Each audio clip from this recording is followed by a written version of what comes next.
Hello, and welcome to today's episode of Trundlebed Tales. Today, we are holding Laura's birthday party for 2026. Now, this is kind of belated, but I hope you enjoy it anyway, and I hope you're ready to help me with the party for 2027.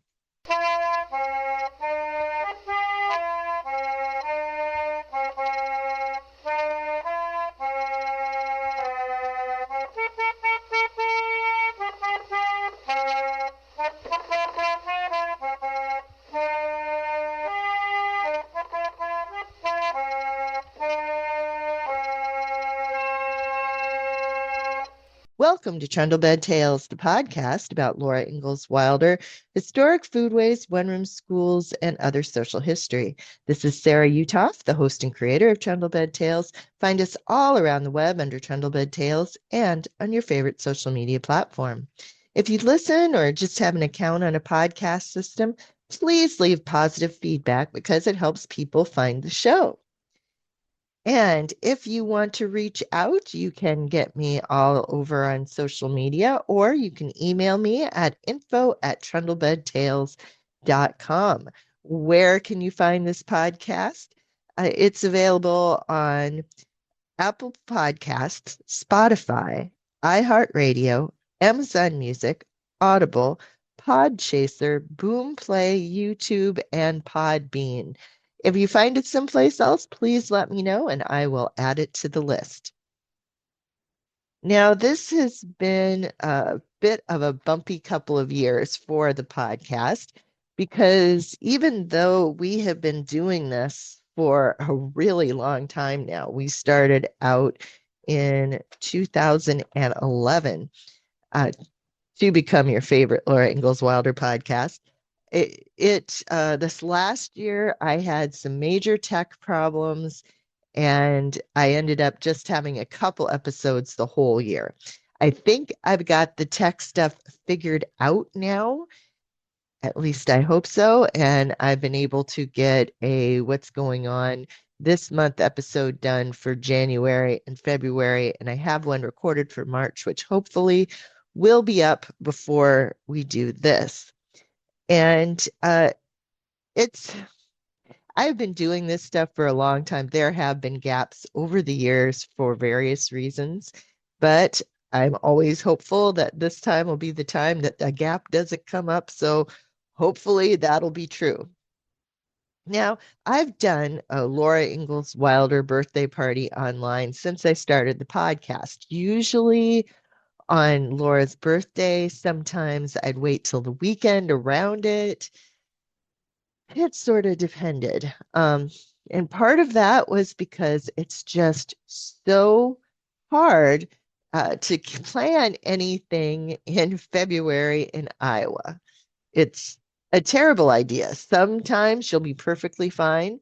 And this last February, I actually had the best luck with winter weather because my friend Kelly and her sister Teresa and I went to Disneyland in California and did not hit any bad weather there or flying or coming back or the next day. And I was just so glad because in February, it's such a shot in the dark. But it worked out this time. Now, this isn't the first time that that's happened, that there's been a trip that we ended up at Disney on Laura's birthday. In fact, it happened a few years ago when we were at Walt Disney World.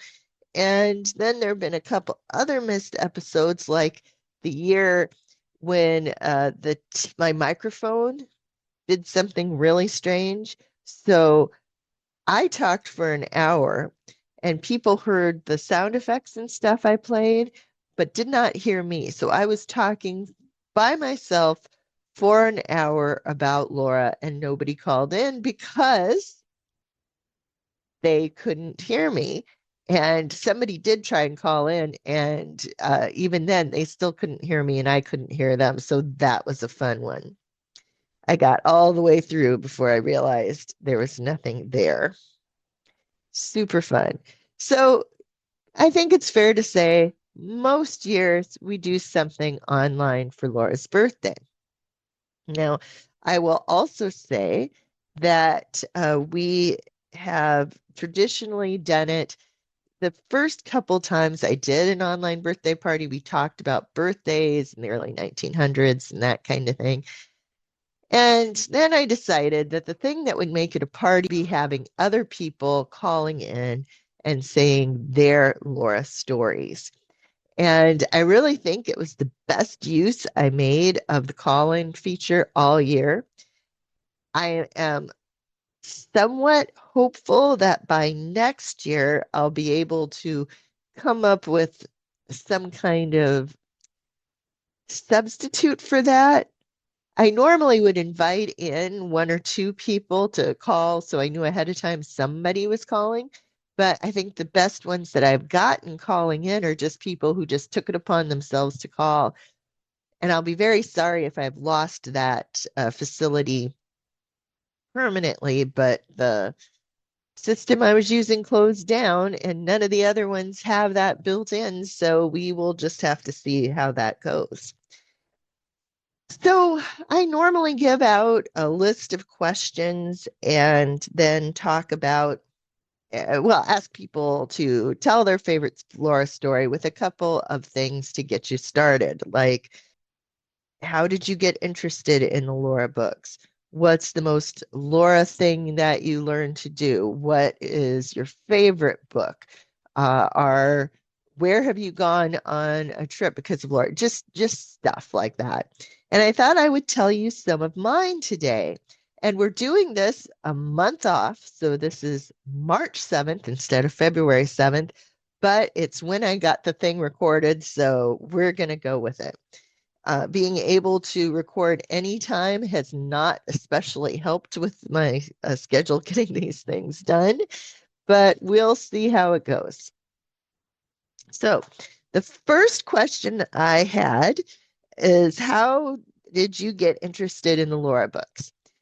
When my mom was expecting me, one of her friends told her that if she was having a little girl, she had to get these Little House books. And my mom didn't know anything about them, mostly, I think, because she was a horse book girl. She is a complete set, original editions, Black Stallion books.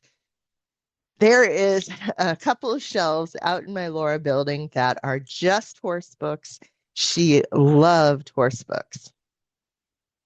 So she'd never read about Laura. But based on this woman's recommendation, she started getting them at garage sales. And she eventually ended up that I had a set at my house. I had a set at Grandma Utah's. I had a set at the farm. So I just made everybody read me Laura's books because I loved them so much. And it's an interesting thing because I liked them partially. Well, the beauty of Laura's writing, of course, but a lot of what she did and her relationship with her family reminded me of things that I did and my relationship with my family, which doesn't seem to be very common. There's a book by Anita Claire Fellman called Little House, Long Shadow. When she was, well, she did a bunch of interviews with Laura fans, and then she requested letters from various newsletters and got all these people who are Laura fans to answer questions. And she said that I was unusual in my response because I felt like the Ingalls were part of my family, and so many people look at it the other way, that they're the replacement for their family, that if they don't have that kind of relationship, the Ingalls family is the one they can be part of and have this different loving experience. So that is how I got started reading them. Then I used to be able to tell you the number of times I've read them. The last time I had a good feel on that was about 11, but that was before my third batch of visiting home sites, my mom was super supportive when I was a kid. She really believed that if you had a kid who was interested in something, you supported them. So she took me to every one of the Laura sites except for Independence and Malone when we were growing up. And don't feel bad for my brother. We also went to all the tractor junkyards that we went by. And I have to tell you, there are a lot more tractor junkyards than there are Laura sites. But my mom was a big believer that you supported your kids. So she did that. In fact, my whole family supported me. I should stop and say, because I was saying about the number. So the first batch of times I did the home sites was when I was a kid. Then, there was college and stuff, and I really didn't have a lot of time. So there was a long time between when we went the first time and my second batch. And the second batch actually was because I was one of the people in charge of Laura Days at Usher's Ferry Historic Village. Girl Scouts have a patch for Laura Ingalls Wilder, and one of the things you have to do is visit a museum or a display that has to do with Laura, and I would do my Laura program, and then we did other things that satisfied all the things that you had to do to earn the patch. The person who was the director of Usher's Ferry at the time, Vicki Hughes, said that we needed updated pictures. So she went with me to most of the little house sites again. We went to Pepin, Burr Oak, Walnut Grove, DeSmet, and Mansfield. I don't remember.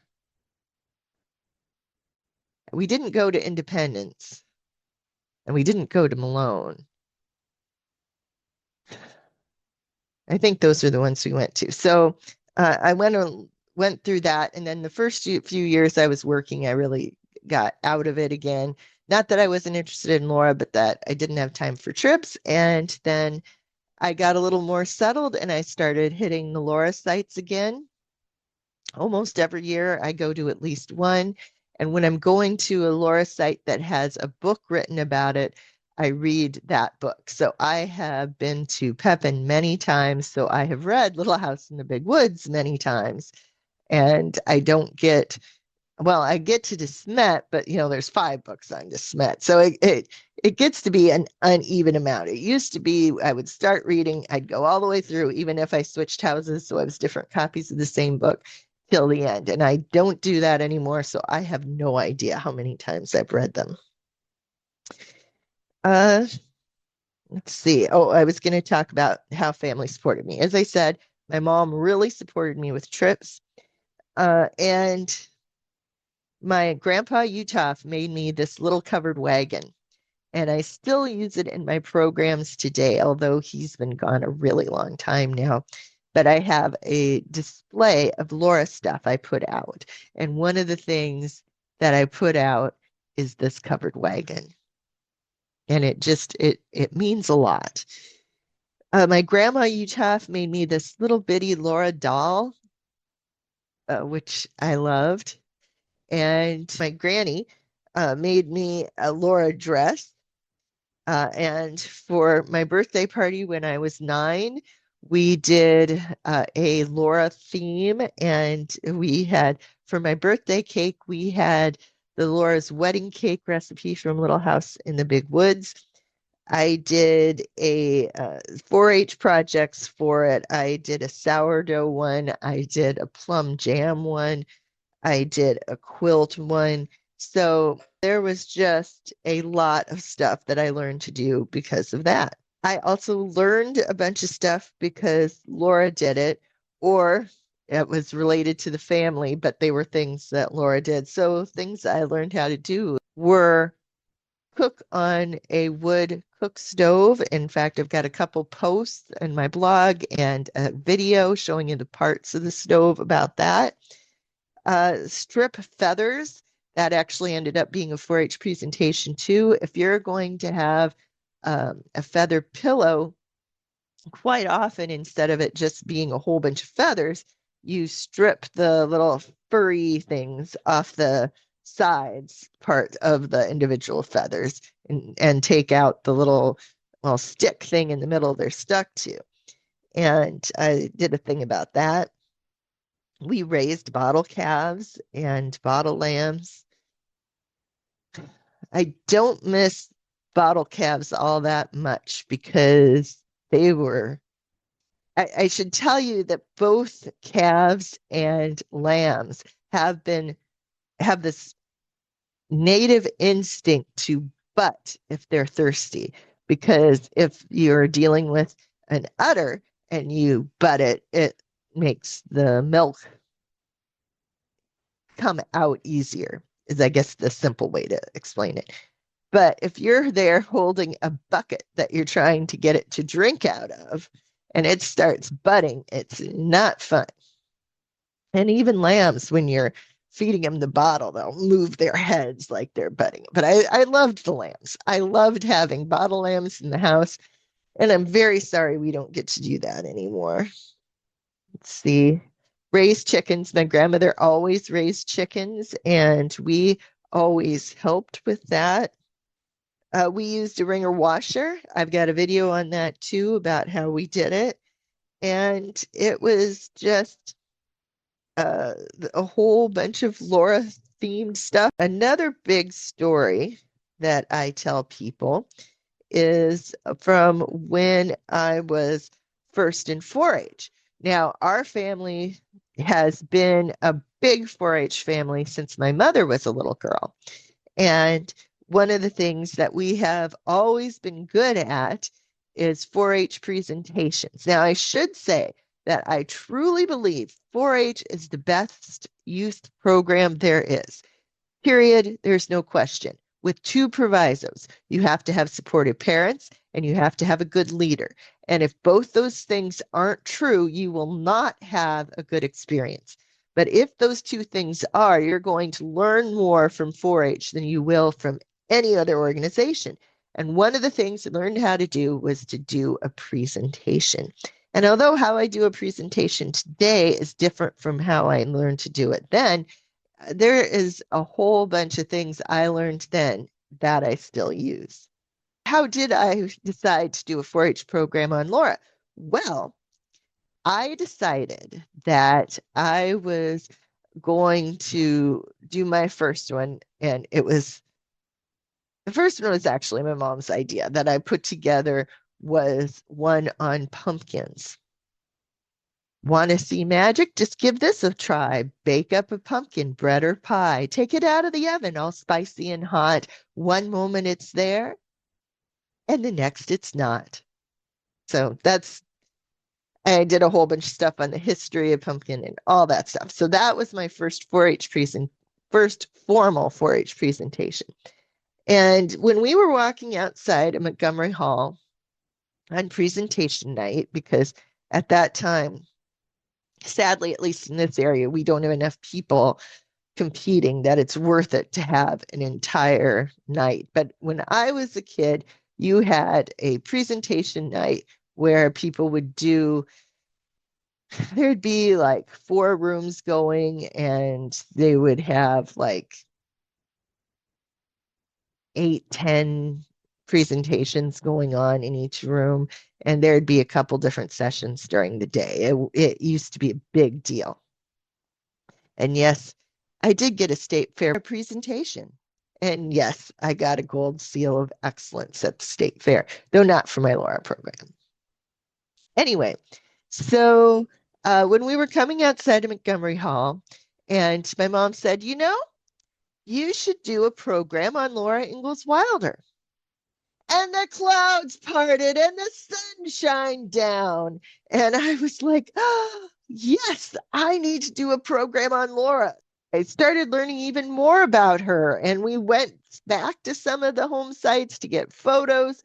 And I got photos other places, and I did research, and I did all this stuff. And I came up with my original program, A Long Way Home, The Life of Laura Ingalls Wilder. Now, a version, a much expanded and updated version of that is still my general Laura program that I give.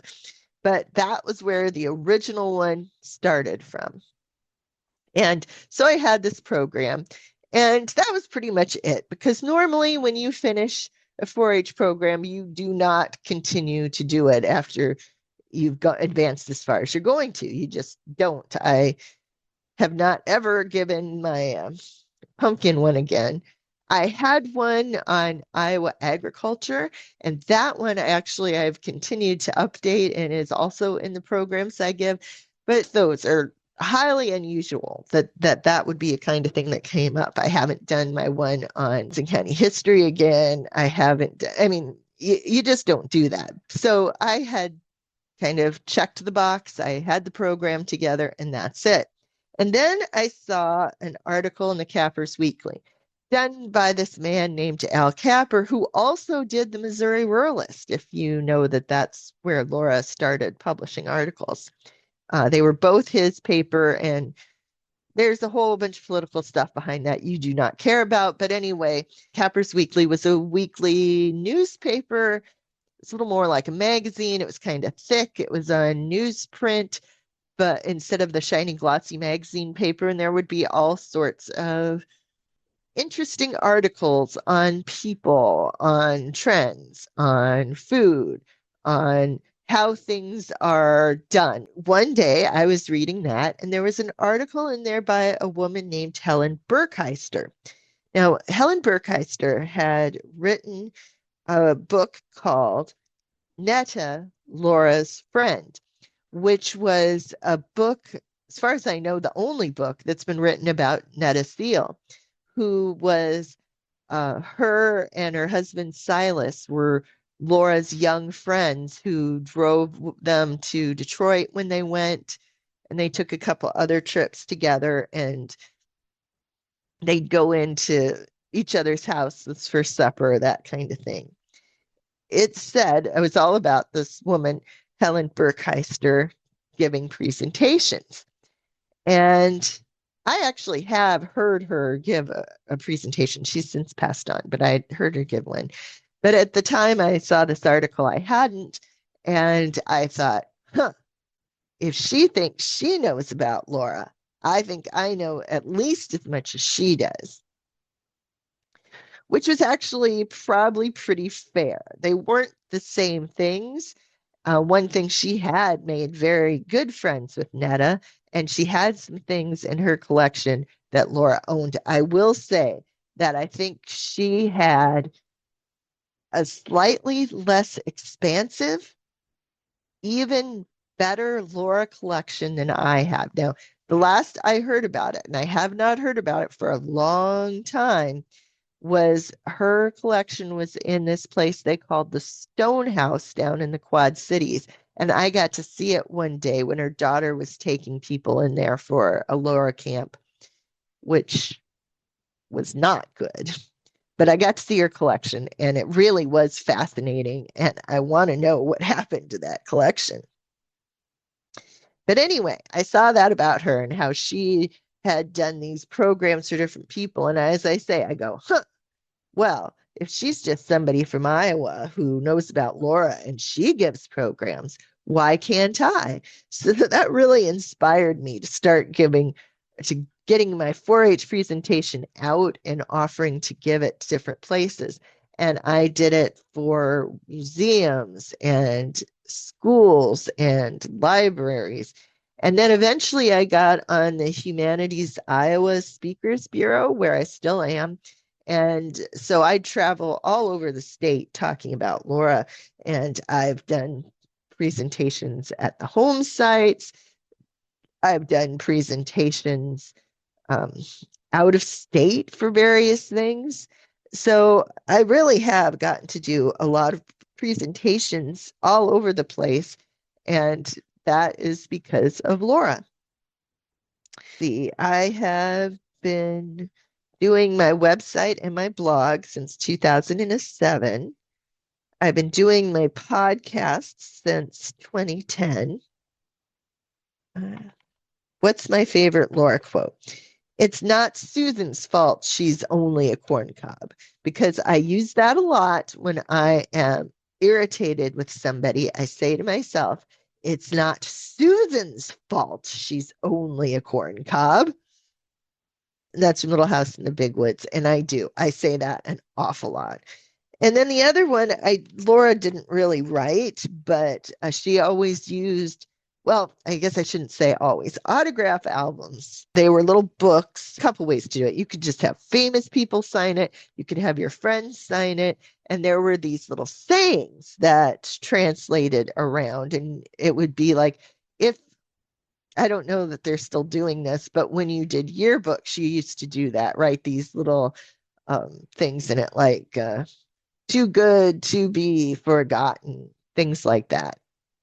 I ought to cry. I ought to laugh. I ought to sign your autograph. That was one.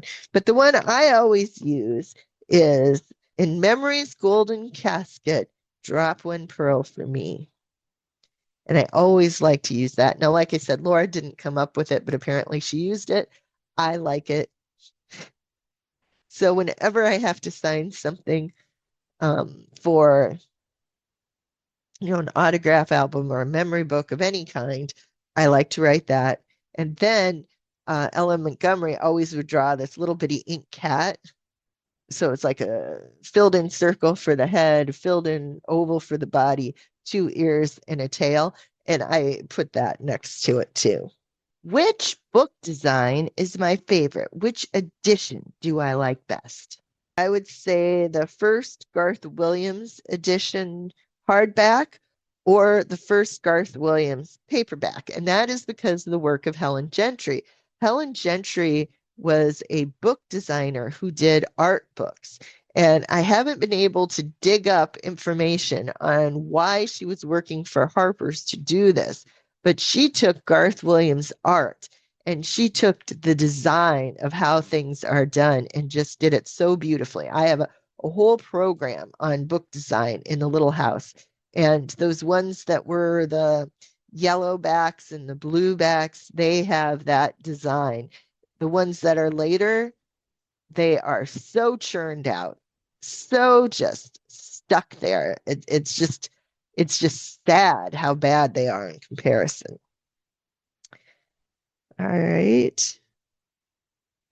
The craziest thing you've done for Laura. Well, mine was to build my Laura research building, and I have my Laura collection in it. I designed it as a work building, but I can't say that I've been able to use it as a work building very much because my brother has a whole bunch of his stuff in it, and my mom's got her stuff in it, and usually has the table full of stuff. So I can't even do my videos out there anymore lately. But I do have my Laura building, and hopefully these projects other people have will get done and I can get my workspace back. But I don't think many people have built an entire building to house their Laura collection. Let's see. I learned how to use an egg candler, and I actually bought two egg candlers. I have one that is electric and one that is kerosene. I have counted the languages that Laura, her books were translated into.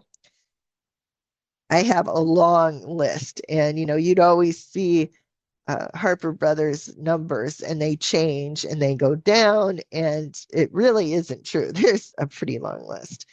I collect price lists, and sadly, they don't really do this anymore. It's going to be a lot harder to track things. Pretty much every home site would take a sheet of paper, backside and foreside, and fill it with things you could buy and make it a little order blank.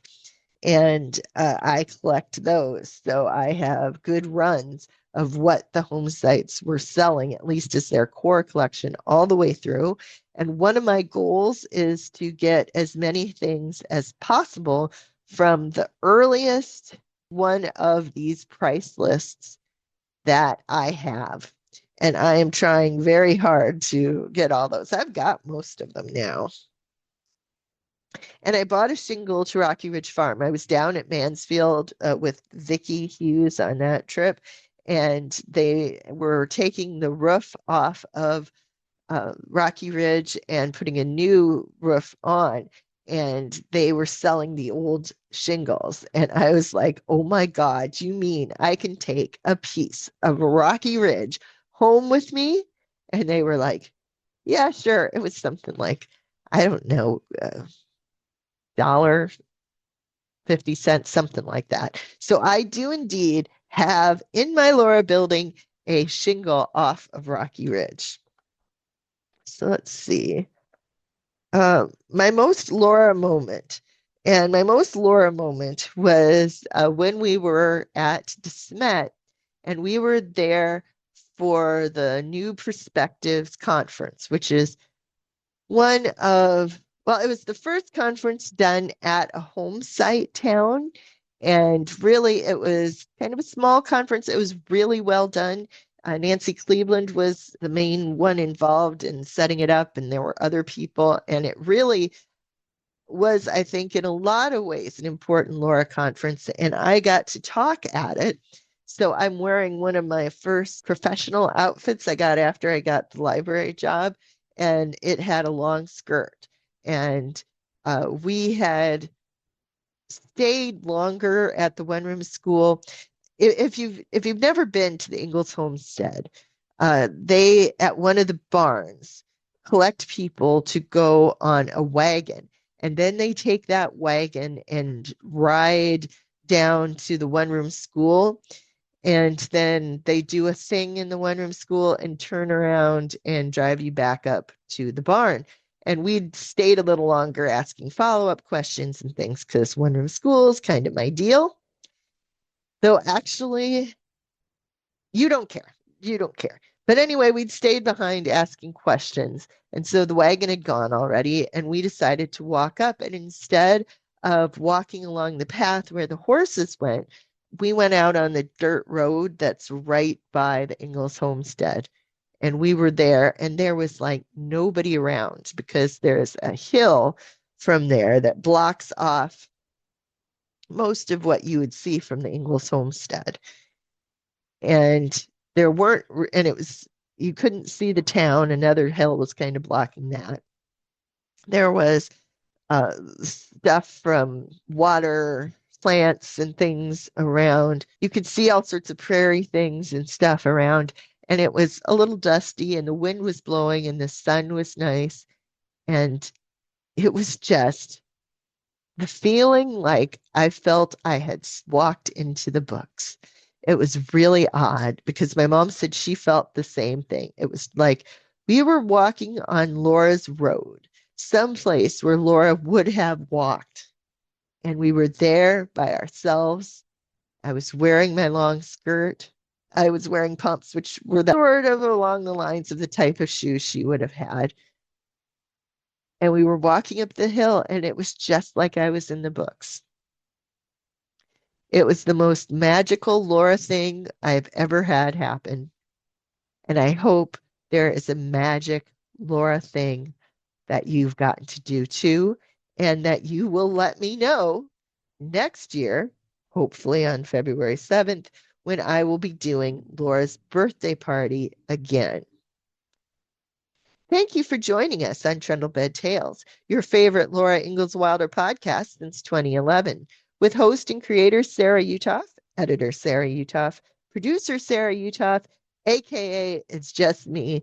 Please show me some grace and find me around the web under Sarah Utoff or at Trundlebed Tales. And always remember to brighten the corner where you are.